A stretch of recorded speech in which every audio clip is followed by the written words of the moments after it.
Hi YouTubers, good morning again, and here we are in my 2005 Lamborghini Gallardo.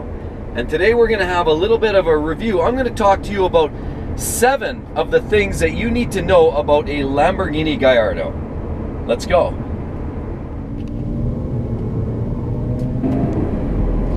So, the first thing of the top 7 things that you need to know about a Lamborghini Gallardo goes like this. So, the first thing, obviously, I use the term Guyardo.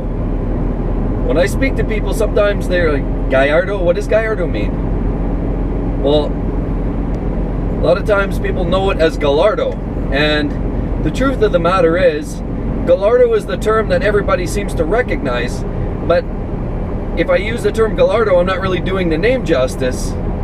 However, on the other flip side, if I use the correct pronunciation, Guyardo or Guyardo or Guyardo, as many people like to say, or it should be said, then others that maybe aren't quite in the circle of the Lamborghini world don't fully understand, what do you mean, what model is that? Well, then I correct and say it's actually a Gallardo, because that's what everybody knows it as, the obvious way to pronounce it.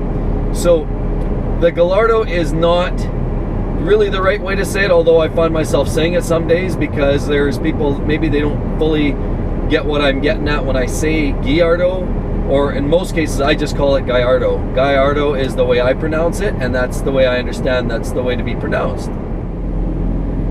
So the next point of the top 7 things that you need to know are the simple fact that how many Gallardos were produced in the run of the manufacturing run. Well, these cars were built from 2004 to 2014, and in that span they built over 14,000 models. And in that time they had models that were called Superleggeras, they had models that were called Super Trofeos, they had models that were Spiders, they had models Coupes, they had E-gears, they had manual transmissions, they had many different varieties. And so that's something you need to know about. If you're looking at one of these cars, there are many options and many varieties that you can choose from. So the third thing that you need to know about the Lamborghini Gallardo is all about the engine and the engine development on this car. This is a 5-liter V10, because I'm driving an early model and later they became a 5.2. But for this model we have a 5-liter V10 that is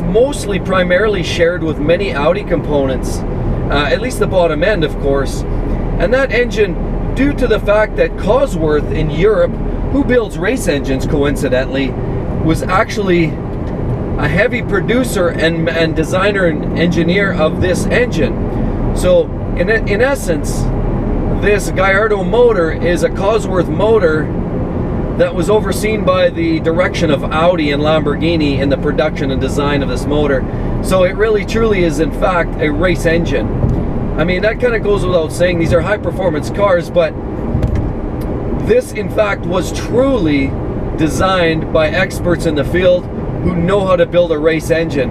And so here we are with 5 liters of displacement across 10 cylinders that produce 500 horsepower and about 383 foot-pounds of torque. What does that all equate to? Pretty spectacular performance, I might say. It's just breathtaking. It's an awesome machine. And when they came out in 2004, it was really a breakthrough performance, breakthrough engine. And you know, still at this day, we're sitting here in 2017, and I don't feel that there is any lack in performance here. Of course, development gets better over years and time, but this car is awesome with this engine. It's perfectly suited, and it's a well-balanced car. And so the next thing that you may or may not know is that effectively the Gallardo is basically the same as an R8 under the skin. Or you might say the R8 is basically a Gallardo under the skin. Why? Because Audi in 2003 started the development on an aluminum space frame that they were going to develop for the R8 supercar, and Lamborghini jumped aboard, and those two companies both sort of directed it. But at the end of the day, Audi developed this space frame that is shared and utilized by both cars. And the added bonus to that really is, prior to that time, Lamborghini was really more of a kit car builder. I don't want to downplay it. Like, everything before that was very spectacular. Who doesn't love a Diablo or a Countach? I mean, after all, that's what inspired me to own a Lamborghini ultimately, was that poster of a red Countach that I had seen with an Alpine tag on it because of advertisement for the stereo brand. That car was really what inspired me to own this spectacular automobile.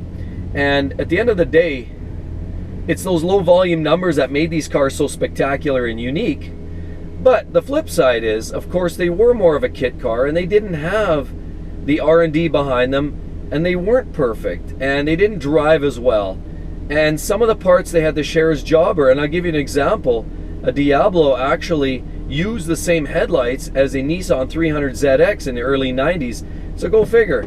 That's just an example of where they had to shave some costs and had to do things, in essence, to stay afloat in building low volume number cars. But now, since Audi came along in 03, joined with Audi, they were able to build much larger volumes of cars, which isn't always bad. I mean, I know they're not rare, with 14,000 numbers produced over the course of that 10 years. The beauty of that is, of course, is parts, service support centers, and the simple fact that, you know what, it's just the R&D's been put into it. It's going to be more reliable, and really, in essence, the Gallardo is truly the most reliable Lamborghini to date. So joining up with Audi really did create a lot of bonuses here for Lamborghini, the brand.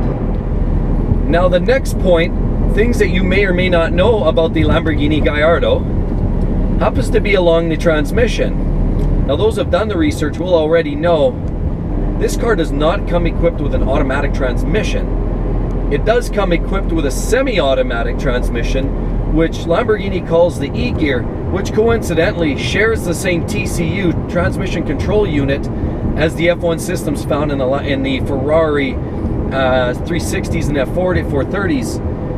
So the reality is, for those looking for a true automatic transmission that operates through the point of a torque converter, a wet transmission, that is not available in a Guyardo.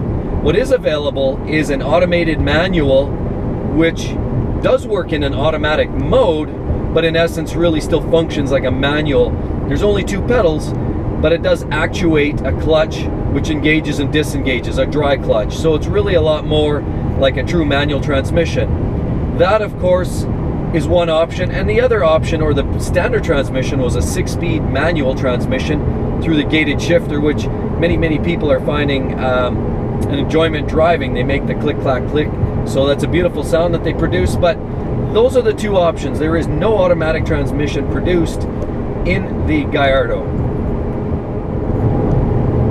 The next point is at least somewhat subjective here, and I'm going to say that the Lamborghini Gallardo, in my opinion, and I think you'll find that a little bit if you start, you know, making comparisons, performance, the fact that it's an Italian supercar, I think you can appreciate that this is likely one of the underappreciated, one of the most undervalued supercars on the market today. You can find 2004, 2005 Lamborghini Gallardos today for $100,000 or less. And that's pretty outstanding, considering these cars were almost $300,000 new. And we're talking about Canadian funds here. Of course, US dollars were substantially less due to the exchange. But the point being, what you're seeing today on the market are Ferraris, even 360s, even 355s are creeping up to the point where they're more money. And a 355 with 355 horsepower, while they're around 360, 370 horsepower, really is inferior in virtually every way in terms of performance, and even the curb appeal and everything else that goes, the clout that a Lamborghini carries. That 355 has less to show, but yet those cars are going up in value to the point where it's hard to find a nice 355 even for less than an early Guyardo. So in actuality, I would say the Gallardos are highly underappreciated. And I would say if you are considering buying a Lamborghini, and this is probably your cheapest entry point, this is not a bad time to get in that. I've seen in the last 3 to 4 years, Honestly, these cars creeped up probably another 10 to 20% in the last 3 to 4 years. So they are starting to edge up again. But right now we are still in a point of very underappreciated.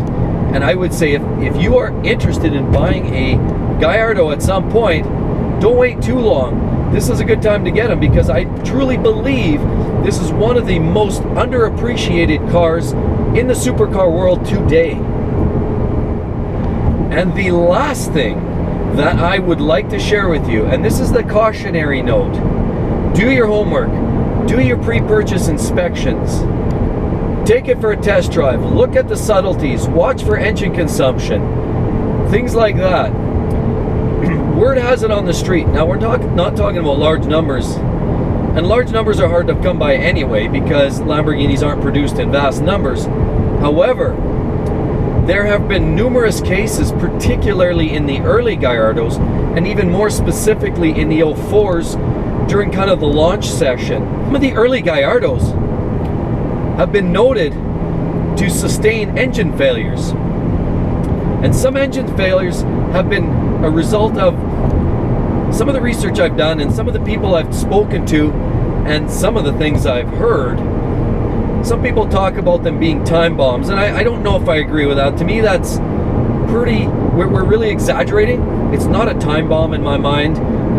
So my understanding is the cars that have seen the failures, lots of it, yes, it could have been attested to the early production run, because the early cars were produced in a different plant, and some of the parts and the bearings, by my understanding, were of a different material. And so that could have been a contributing factor to this issue. Another contributing factor could have been actually just ownership. One of the things that will obviously lead to premature bearing or rod failure is overheating of the rod bearings, and that can come from poor maintenance on your oil changes, wrong oil, or too low oil level, and not letting your oil or keeping the level up properly, and ensuring that you're doing a proper oil check post driving. Every once in a while you want to make sure that you have the correct amount of oil in your engine. You don't overfill it, and you certainly don't want to underfill it. That is a large contributor. Another contributor to that, or another potential lead in to the failure of a rod or the bearings that could happen, or even top end, because there have been some top end related failures too, related to the chains and stuff like that, timing chains. There's no shortage of videos you'll find on the internet where a guy is revving his engine to the red line, zing zing, looking for flames. There's probably nothing worse that you can do for that engine than revving it to the red line under no load conditions with minimal oiling. Again, that's hard on the rings, that's hard on the engine. You're minimizing the oiling while you're revving it up because there's no load on the system, as well as when you're letting off the throttle after a high rev like that under no load, it drops down very quickly. What that does is the chains slack, and they slacken up temporarily because we're talking about a hydraulic tensioning system. And I don't want to talk too much technical, but at the end of the day, when you slack up and you rev it and you slack it and you tension and you slack, that's tough hammering on the drivetrain, and particularly the top end with the chains. Don't do it. So everybody, I really hope you enjoyed that video and found it very educational. Call this a tutorial, call it a heads up, call it a little bit of an education, but I thought I would summarize some of the quick high points, and in my videos to come to follow, I will narrow in on a lot of these points, because as you can tell, if you're following my channel or you're subscribed, you'll notice that's what my channel is all about, supercars. And more specifically, in the next little while, I'm going to focus heavily on my Lamborghini Gallardo, which really does involve modifications, performance, statistics, reviews, issues, updates. We're going to talk about all of that. You want your source for Lamborghini Gallardo? This is your source. So again, I hope you enjoyed this video. Please be sure to subscribe, like, share, and comment, and we'll talk to you in the next one, everybody. Thanks again for sticking around. We'll talk to you then. Bye-bye.